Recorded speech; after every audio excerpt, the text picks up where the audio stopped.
My first exercise that I would do would just be a regular run that you would try and simulate exactly how you just go for a regular recovery jog, as we would say in running speak. And I'd have the jets at about 75% in order to give me enough resistance to create a good workout out of that. Alright, tell me when.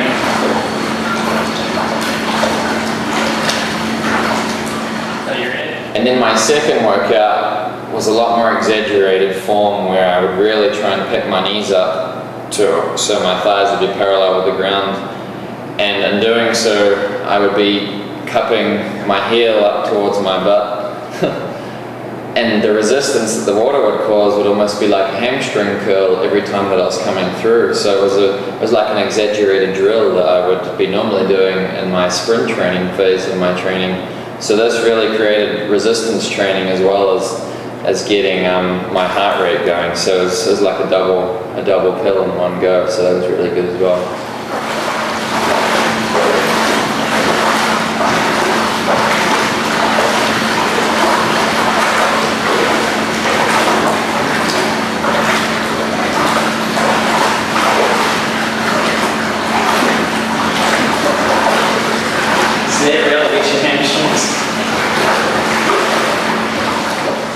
And the third one I was trying to do is really exaggerate the bounce or the push-off with my calf muscles.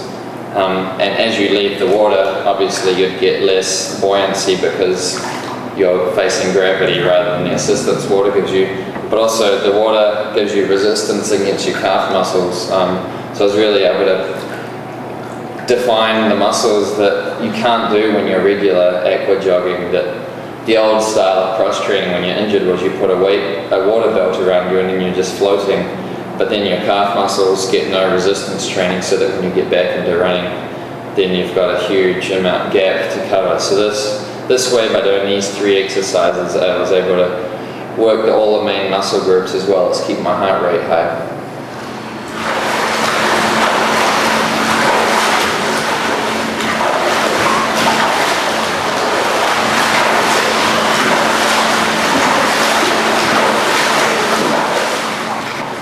Another fun thing that we simulated in here was teamwork interval training, where I would normally do 400-meter repeats on a track, which would take roughly 60 seconds.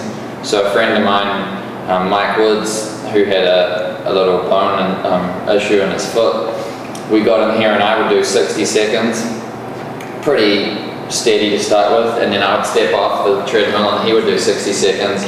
And we'd work our way up until we're doing that for a whole hour.